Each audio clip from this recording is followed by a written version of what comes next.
Welcome to the Purpose Focused Advisor. This show is for financial advisors who want to grow their business with clarity, lead with purpose, and build a life that reflects what matters most.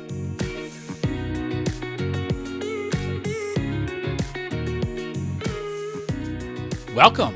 It is time once again for the Purpose Focused Advisor. Rob Brown here, along with my guest, Seth Gasick, who is a Regional Vice President for the Southeast with Crossmark Global Investments.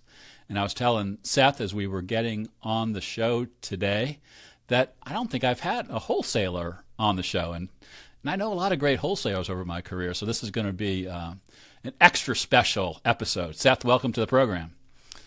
Thank you, Rob. Hopefully not the last wholesaler, but glad to have the pleasure to be the first.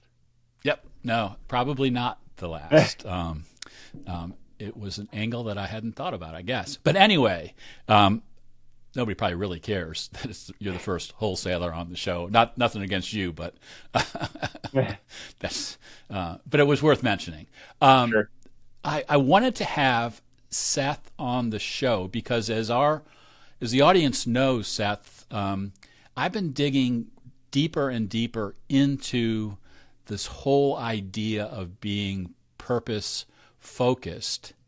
And intentionally in doing that, I've tried to spend more time with industry leaders, with advisors, with wholesalers who are working in faith-based businesses. Because that can be something that a lot of people don't understand, because it's especially on the investment side of things. It's relatively new. You haven't been around as long as brand A or brand X, and then the way that you are presenting what you do from that faith perspective is I don't know. Tell me, do you get some pushback or some wondering of why would somebody create faith-based funds? All the time. And if you think about the audiences that I am in front of on a daily basis, it's not typically going in front of people who I know are faith-based themselves. So tons of pushback, tons of getting in the weeds, but I appreciate those conversations because we're peeling back the onion. We're finding some common ground. And most of the time, since I have the blessing of being in the Southeast, what we realize is that they kind of have some of the same values in common with what I'm talking about and with me personally. So it always ends up being a good conversation. Yeah. I mean, because I think that's one of the best things about being able to live into our purpose or work into our purpose is, we have the opportunity to share whose we are and what we believe in, and that is so important if you view what you're doing as being a form of discipleship. If you believe that a calling to be a podcast host or a business coach or a wholesaler is a calling from God the same way as the pastor at the local church. Exactly. And I'm relatively new to Crossmark. I'm coming up on 2 years here in August, but I hadn't even known that something like this existed, much like you already alluded to, but just bringing that idea into my day-to-day work has already reaped huge rewards for me personally. But also I know for the end clients that I'm, hopefully helping along the way. Yeah. You're turning some heads, Oh, yeah. and making people think and going, that's a novel idea. I've not thought about that before, but it, maybe based on my faith and my purpose, it's something that I need to explore and dig into and investigate, because it's another way to extend that relationship that you might have with God. But I have to I have to imagine the fact that Bob Dahl is the CEO of Crossmark also catches some attention, because I think most advisors have run into his advice over the years. Oh yeah. Yeah, Bob has a much more popular name than our brand name, believe it or not. I have walked into many offices where I'll do, your typical kind of huge group presentation. And the first thing I'll say is, raise your hand if you've heard of Crossmark. And maybe one hand gets raised if I'm in there for the first time. But second question, raise your hand if you've heard Bob Dahl. And everybody's hand is raised. So his reputation and that he's been doing this so well for so long certainly helps open some doors for us as well.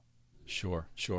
And it's a perfect example of somebody who was working in non-faith-based organizations previously, saying, hey, there's another way that I can live out what I do as an investment expert, as an economist, in a more specific way that also allows me to share my faith and my beliefs. Oh yeah, that's a common theme, not only for most of the employees at Crossmark, to where maybe they had some success at a much larger secular firm before joining, but also the advisors I work with. I mean, they maybe even have experience at those huge firms where they've now come to a different firm, or even maybe in the same firm, and they've just kind of had this renewed view of what they're doing and how they're doing it and how they're integrating these new ideas that are coming about in a way that's really inspiring. Yeah, because it causes you to ask deeper questions about what those investments are that you hold, based on what the businesses behind those investments do. But before we get into that, I always send across some questions for my guests to answer before the episode. And when I asked the question, what would you like to share with our audience, you answered, working for a faith-based asset manager has invigorated my career and allowed me to bring my full self to work. Dig into that. Talk about that invigoration and that full self. Yeah, I don't want to be too long-winded here in my response to that, but that's kind of rooted in my previous experience in my career. And I came from a huge secular firm, like we've already talked about, Voya Investment Management, where I was for about 6 years doing pretty much the exact same role the whole time. And I felt like, I was going into all these offices, meeting with all these financial advisors, and kind of walking in the door, seeing that they all had this kind of presupposed idea of who I was supposed to be. Really kind of a stigma about every other wholesaler that I had to fit into, or that they wanted me to fit into for sake of ease of the conversation. But that wasn't me. That was a huge problem for me, because I'm not the same as all of these other wholesalers. I've seen how a lot of them work. I've seen how a lot of them, behave. Not to say that it's good or bad. It's just different. It's not who I am. And it's a very secular line of work in a whole lot of different ways. So I feel like when I walk in the door with Crossmark now, they've already accepted the invite. We're already talking about something that they know is new and different, and they probably know that it's faith-based, or at least values-based, or something like that. And so it's super refreshing to walk through those doors and have these brand new conversations about something that I have such deeply rooted personal ties with. It's just awesome. Does it feel a little bit like evangelizing sometimes? Put the funds aside. I get to have some deeper conversations about life and faith, and living in this crazy world and working in this crazy industry? Absolutely. Absolutely. And part of the reason why I felt like I wasn't bringing my full self at, prior firms, prior roles, was that there was kind of this missed opportunity to talk about things more meaningful in life than just investment performance or value add that we could bring to you. So, yeah, not only are we talking about solutions for clients that, bring more meaning to their portfolios or to the advisor's job and relationship with those clients, but also we're talking about the why and the how, which leads to deeper conversations about, our faith in general. And that's really cool as well to have those conversations at the end of the day. Yeah.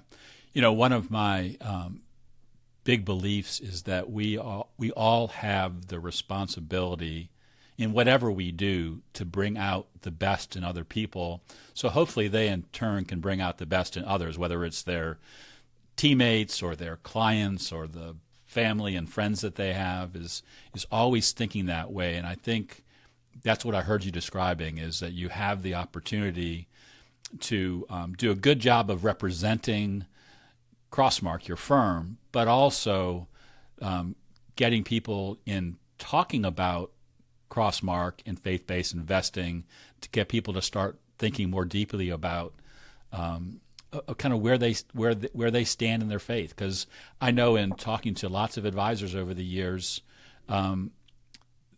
they're almost all really good people who want to help others, but they sort of limit themselves with the tools of investments or financial planning, and maybe don't go far enough in terms of really helping others understand and bring out their purpose through in their lives or through their portfolios. Absolutely.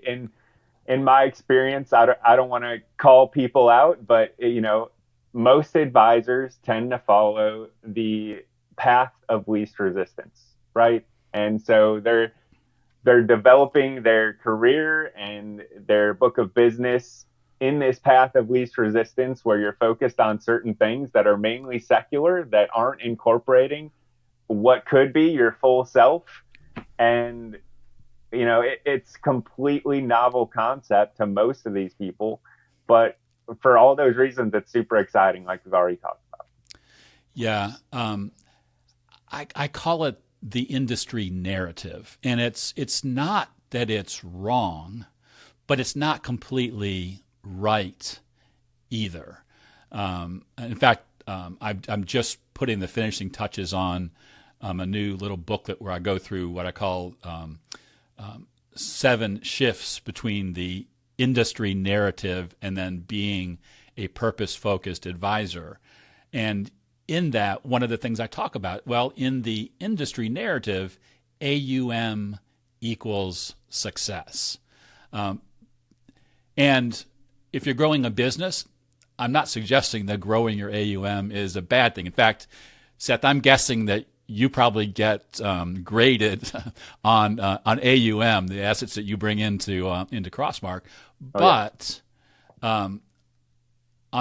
But when you are doing things with a purpose-based focus, that success that might strictly be based on some industry criteria, some numbers, is replaced by I am doing the work that God has called me to do. I am living out my purpose.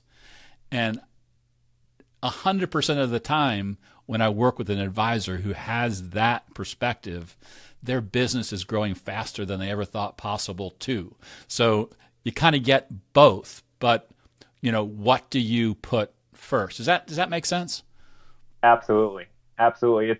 It's funny how that works, isn't it? That you don't necessarily think that you're just going to absolutely take off in business when you marry those two things, but the pursuit of them often does.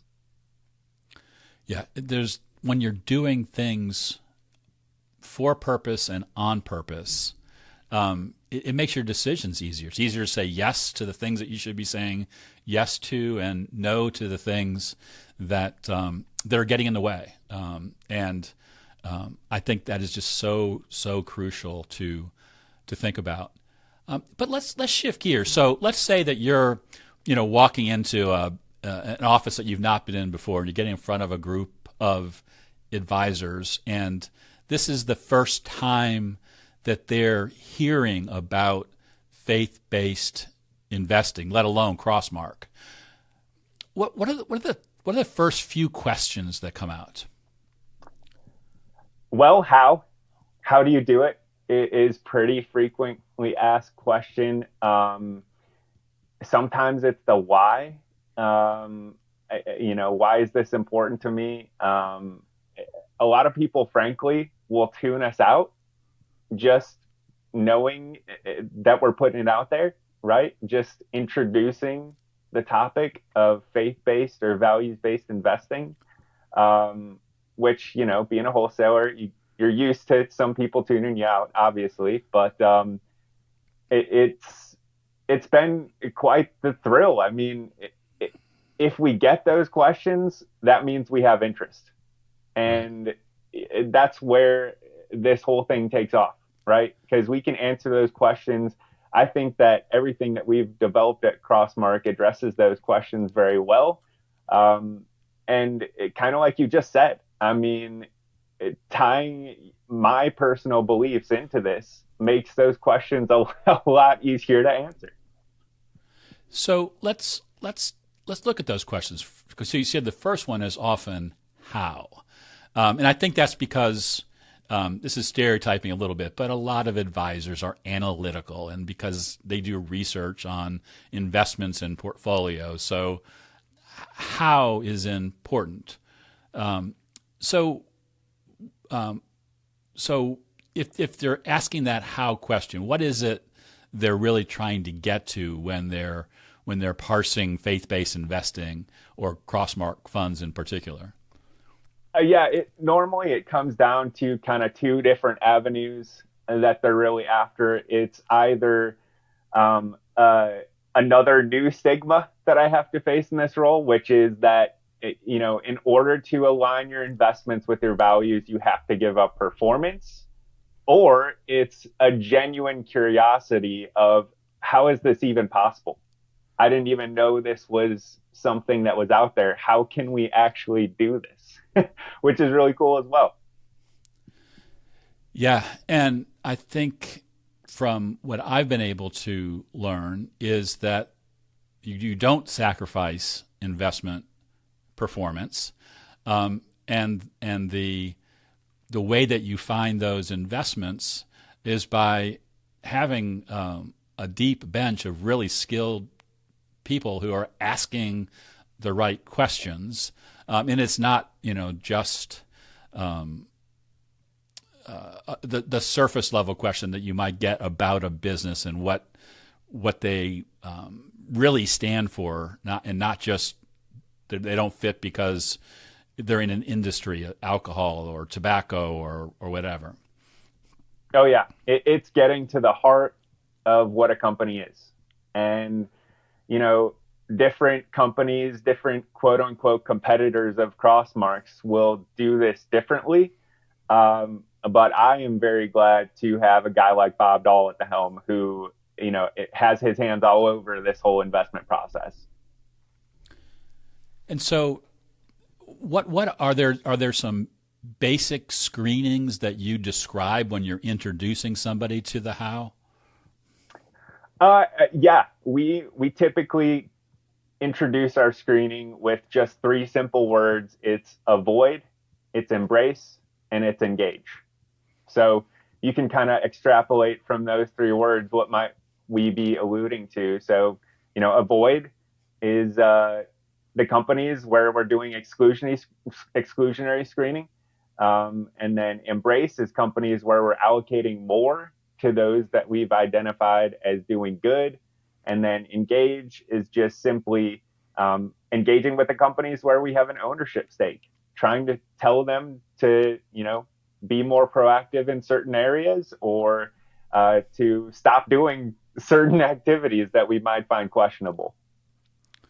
Right. So is that a big part of being a faith-based firm? Is the maybe having to be more engaged with the companies and that you're investing in because you have this principled way of looking at them as an owner of that business?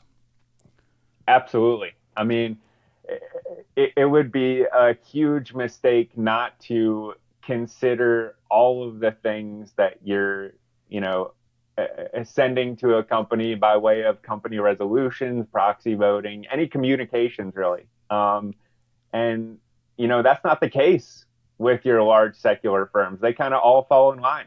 It's almost automated in a sense. Whereas we are considering every corporate action that there is and fine tuning our response and even calling up these companies just to submit our voice on the other side of an issue, even if we're the only one, which a lot of times we are. Because like I said, all of these big companies think alike. Yeah, that's I think that's absolutely true. I mean, and that's not just true in investing. I think there is a lot of corporate speak that's hard to cut through sometimes because it is so much easier to follow the proverbial herd. So let's switch gears a little bit to the why. Why would a financial advisor who's never placed his or her clients into faith-based funds consider doing it? There could be a number of reasons. I've seen a lot. At Crossmark, we hope that not only would you consider our investments for the fact that they are faith-based, but also because of their performance. So it's kind of like on the front end and on the back end, we can talk about it. Hopefully our performance leads to more meaningful conversations on the back end. But I would say, the chief reason as to why would be just having that more meaningful conversation with your clients about how they are glorifying God with their investment dollars. What impact am I making, whether good or bad, with the individual companies that I'm invested in? And, because of the, wealth of investment options that are out there, and really very similar investment options, it's typically overlooked. And so having this conversation that goes beyond investment performance into what are your holdings, do they align with your values, that creates opportunity not just for performance conversations, but also for meaningful faith-based or values-based conversations that will ultimately probably make your clients a better relationship as well. Yeah, because that conversation that you're having that is probing into that values conversation and creating greater awareness of what those companies that they're invested in are involved in is something that becomes a great conversation for the advisors to have with their clients when they're thinking of how can I add more value to the relationship with my clients. And they have clients that maybe ask them, is there something that I can do that's faith-based? Or that somebody is a very faithful person and asking them if they have an interest in really better aligning their investments with their values. But I also have to think that can, if you ask that question so directly, do your investments align with your values? And then maybe you just do a quick, ask like, what funds do you hold or what stocks do you invest in? And then you say, do you realize that this company is doing this, even though it has really nothing to do with the primary mission of their business? That has to be a little unsettling for some people, which would cause them to explore more and want to talk to you more. Definitely. It can be a fine line because many financial advisors know their clients well, but maybe not well enough to know exactly how that conversation would go, which would lead to the hesitancy, right? But I've seen it done in a lot of different ways. I've seen the case where, yeah, a financial advisor had one client come to him and say, hey, is this kind of thing an option? But I've also seen advisors who have, taken enough time to articulate themselves well and walk that line well and be proactive. And, like we've already talked about, they're off to the races. Their practices have ballooned and, the personal rewards for them are huge. Yeah, it's just a whole new way of relating to that client, and it just as you said, when you joined Crossmark, it allowed you to put your full self to work. That might be the light bulb moment for advising. This is a way that I can go even more into expressing my purpose and my calling, because I now have a tool that I can use to assist my clients, and I can ask that values question without being, pushy or offensive. Right. And you said, or you at least worded something in a key kind of way there. I mean, it doesn't just have to be for you as an advisor, right? This isn't just about you. This is rewarding for the clients as well. I mean, tons of people are looking for this sort of thing. And we've seen kind of an undercurrent of people being more aware of how they're spending or investing their money from a more macro perspective as well. Yeah, that's great. So you meet an advisor. He's or she has never invested in faith-based funds before for themselves or for their clients. And I would imagine it's rare that somebody becomes fully convicted and says, hey, I've got to change all of my investments over to Crossmark and other faith-based funds, although I'm sure that probably does happen. But I would imagine more it's a case of, now, how do I introduce this into my practice so that I'm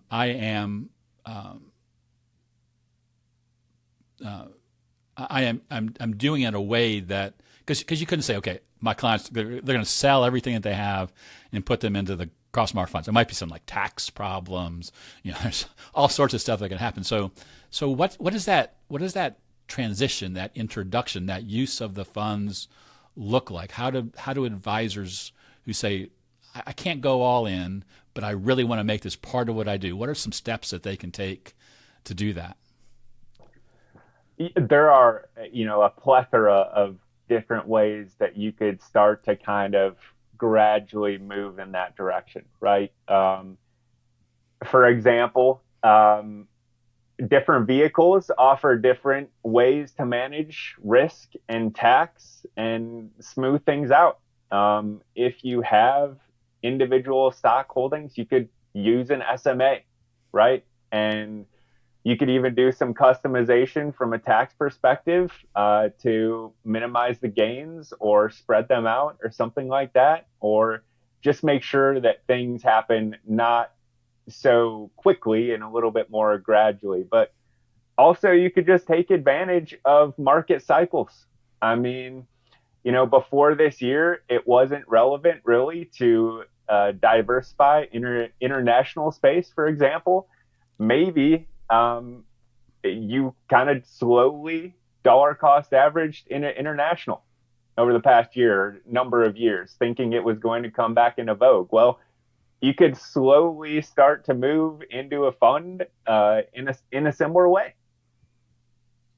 Yeah, because I'm thinking, you're at your investment policy committee meeting, looking at your holdings, and you realize, hey, we've got to trim this position or get rid of that position or adjust our allocations, and then we're going to include in our screening a bias for faith-based funds who have the same objective, but just not that they aren't the secular fund. That they just give us that opportunity to take that next step with one of our positions. Is that I would imagine that is a sort of a practical way of getting started. For sure. The ultimate baby step would be, if I'm trying to rebalance or allocate more to a certain sector, let's just allocate that additional percentage to a faith-based fund. Simple as that. But it could even be a faith-based fund that has a similar objective characteristic as the one that you're switching around. I'm getting rid of this large cap value fund because it's been underperforming, and I want to replace it with another large cap value fund, but with a faith tilt. Exactly, and luckily we're at a time in this this kind of rising tide where there's plenty of options, whether you go to Crossmark or not. Yeah. I've done since we've met, and we met at a time when I was really reaching out to some of the different faith-based firms to better understand how they work. Because honestly, it's something that I knew about. I never did it in my practice, but I sold my practice, 15 years ago. So that was a career ago.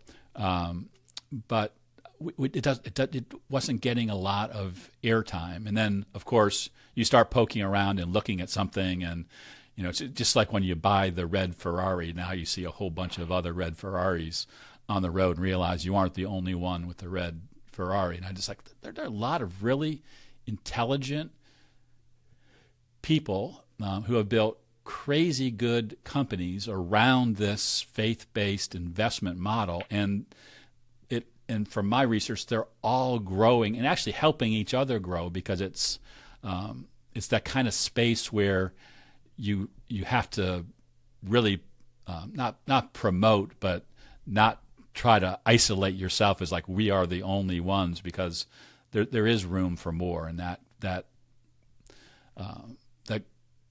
I don't know what you would call that, being collegial or complementary is something that really works well in this space. Yeah, I couldn't have said it better myself. We truly view ourselves as complementary to some of these other firms out there in a lot of different ways, not only just in terms of the investments and the sectors where we may excel versus someone else excelling in a different sector, but also just in the people. I mean, if we're talking about trying to make an impact with our investment dollars, then the more the merrier. Let's all do the same thing. Let's all say the same thing to these companies. Yeah, and if you really truly believe in that purpose behind what it is you're doing, you don't want to put that under a bushel basket and keep it all to yourself. It's like, hey, this is what we're doing. This is why we're doing it. We're having success with it.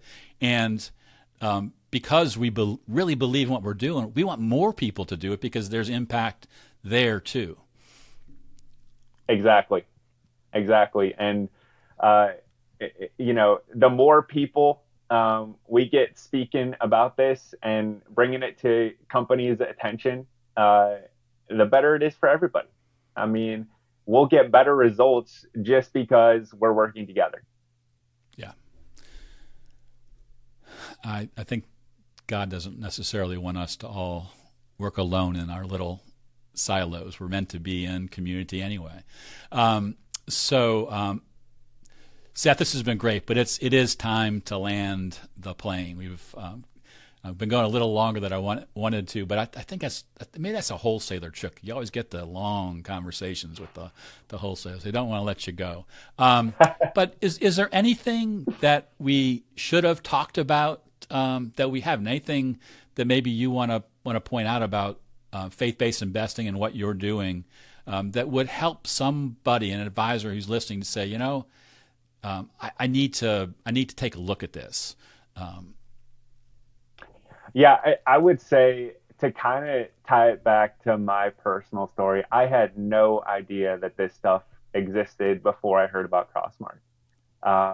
And now that I'm here and I've been doing it for 2 years, like, I am the true, tried and true testament of when you do marry your personal values with your career and bring it all together and submit it to God, there's just so much reward and even reinvigoration in your career that you just don't at all foresee, because you're a human and God is God, right? So he has connected all the dots for me to get here. And I am, eternally grateful for that. I mean, I wouldn't give it up for anything. Yeah. Well, that's a great testament to both you and your commitment to living out your faith. But it's also a testament to those who maybe listen to this podcast saying, I'm feeling a little stuck in my career. I'm making a lot of money. My AUM is growing. But there's just something missing. And it's probably just not been so busy to not take the time to say, what is my purpose? Why am I doing what I am doing? What is it I'm really working towards? Because when you can answer that question, and again, I see it in my coaching work all the time, the decisions get easier, the business grows faster, family lives get stronger. There's just so many positive outcomes that can come from just living into that purpose. I'm with you 100%. So Seth, as we close, it'd be great to know, what's the best way for our audience to connect with you? Yeah, y'all can find me on our website, crossmarkglobal.com. We have a link to our wholesaler map there. Otherwise, feel free to reach out via LinkedIn. Okay. Well, I think that's how we met, was on LinkedIn. So We'll be sure to put both the website and your LinkedIn profile link into the show notes. And so as we close out, to our audience, I want to say once again, thank you for listening today. Seth, thank you for being a guest. And remember, we're rooting for your success. Take care. Thanks for listening to The Purpose Focused Advisor.